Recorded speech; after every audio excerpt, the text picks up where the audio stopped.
Il-kumpanija li se tkun qed tipproduċi s-sequel tal-film Gladiator se tkun qed titħallas 46.7 miljun euro mit-taxxi tal-poplu Malti u Awċi tal-li se jkunu qed jużaw lil pajjiżna biex jiffilmjaw din il-produzzjoni. Skont it-Times, il-kumpanija Paramount Studios se tkun qed tingħata miljuni ta' euro wara li l-gvern kien ħares skema li jingħataw lura 40% tal-ispejjeż tal-produzzjoni. Ċifri tal-Kummissjoni tal-Unjoni Ewropea juru kif il-Gvern Malti hu l-iktar wieħed minn fost il-pajjiżi Ewropew li qed jagħti flus lil kumpaniji li jipproduċu l-films. Bl-Italja tkun it-tieni l-aktar pajjiż li ta' flus għalkemm dawn taw inqas minn nofs ta' dak li qed jagħti l-Gvern Malti. Il-Gvern ta' Roberta Bella kien qal li skema bħal din tattira produzzjonijiet ta' Hollywood lejn pajjiżna iżda dawk mitla sew fl-industrija tal-films qed jinsistu li dan mhux jawgura tajjeb għal Malta kif il-maġġoranza tal-flus li qed jingħataw mhumiex jibqgħu f'pajjiżna stess. Dan hekk kif il-kumpaniji tal-films qed jażlu li jonfqu l-miljuni ta' euro biex iġibu minn barra pajjiżna mijiet ta'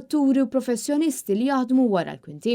U l-istess ħaġa qed tiġri bl-użu ta' tagħmir speċjalizzat. F'kelma oħra, dawn il-miljuni mogħtija mill-Gvern ta' Roberta Bella se jmorru mill-but ta' ċittadini Maltin għal id-direttur Ridley Scott, l-attur Denzel Washington u atturi kbar oħrajn. U jekk wieħed jaqbad il-miljuni ta' euro li l-Gvern se jkun qed jagħti lil personalitajiet famużi u jqassamhom bejn il-popolazzjoni kollha Maltija ras ar ras kieku kull individwu kapaċi jieħu voucher ta' 100 euro. Sa dan it-tant qed ikun imbassar li dan is-sequel ta' Gladiator se jkun qed iħalli f'pajjiżna 10 miljuni u jingħata 47 miljun mill-Gvern.